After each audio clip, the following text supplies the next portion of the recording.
Art can capture images and sounds of the time. It can also capture a feeling or an emotion of a person.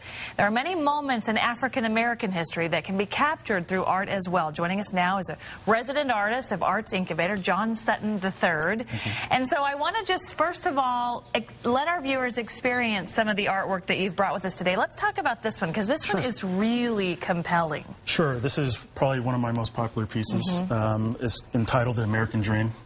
It's basically a tribute to all of the African Americans and numerous other people that had a hand in allowing African Americans and minorities and various minorities to live the American dream now, going all the way back from slavery, all the way to the Civil Rights Movement, and then current times today. And what I hope is coming across on television is that this is raised. This is your face, sort of coming in from behind the flag. Right. How do you come up with this idea? You know, it's just a gift, really. It's something I've had since childhood. And, you know, as most artists, we're just highly creative. And these ideas, they just come to you naturally. Yeah, and this goosebumps. And I was wondering, in case there's somebody at home that says, I want it, I got to have it, what's your price on this one? This particular piece is $2,500. Okay. It's available at the Arts Incubator of Kansas City, where I have a studio. We're located on 115th West 18th Street, right in the heart of the Crossroads Art District. Do you make others, or is this original? This is an original piece. Okay, so yes. $2,500, an original piece. Yes. All right, so let's move over to this one, because this one you were telling me has a pretty amazing story, too. Yeah, it's amazing. This particular piece is entitled The Lookout. It's a portrait of Harriet Tubman, done in my own style. You know, little known fact about Harriet Tubman, not only did she lead 13 missions, leading over 70 slaves to freedom in the North, she also, at the hands of her slave master, suffered severe head trauma, which led to a condition called narcolepsy for her.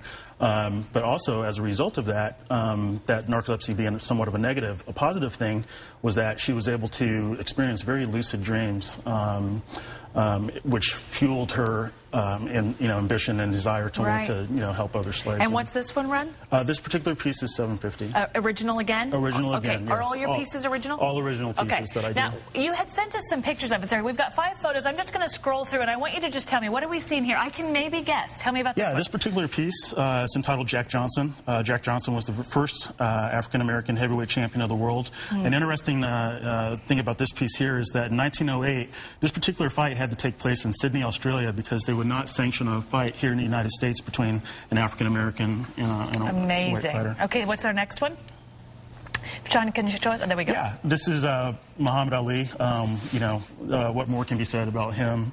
Not only were his accomplishments inside of the ring just amazing, but his accomplishments outside of the ring just as much. And the words are part of the artwork, correct? Right, and I use a lot of quotes with my words. Look at this particular piece, very powerful. Yet another piece that sparks a lot of debate when people see it there at the incubator.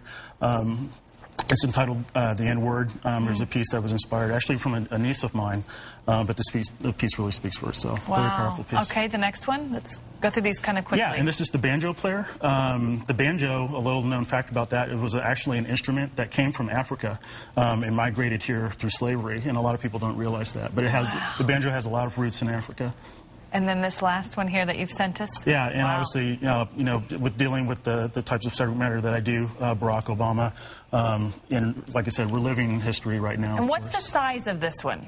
This particular piece is 36 by 48. Most of my pieces are very large. Okay. I like to be very large, very vivid, and I like to get people's attention. And the price of Obama there, too? Obama was $750 as well. $750, okay, all original. I said to you, there's always this saying, like a starving artist. And so I would imagine that it's really, you say it's worth doing, even though you don't maybe make a ton of money doing it. Absolutely. I think any artist will tell you that it's a passion. It's inside of you. There's nothing else that any of us would rather be doing, regardless of the struggle. It's what we are. It's what we do. You look at it and you can't help be moved in some way, shape, or form when you look at especially some of the pieces you've shown us here today. Now, to check out these pieces of art and more, you can contact John at the Arts Incubator, located at 115th West 18th Street in the Crossroads District. You're there. You said sometimes you work into the night at the studio there. All night long sometimes. There you go. Well, thanks for being here today. We'll be right back after the break.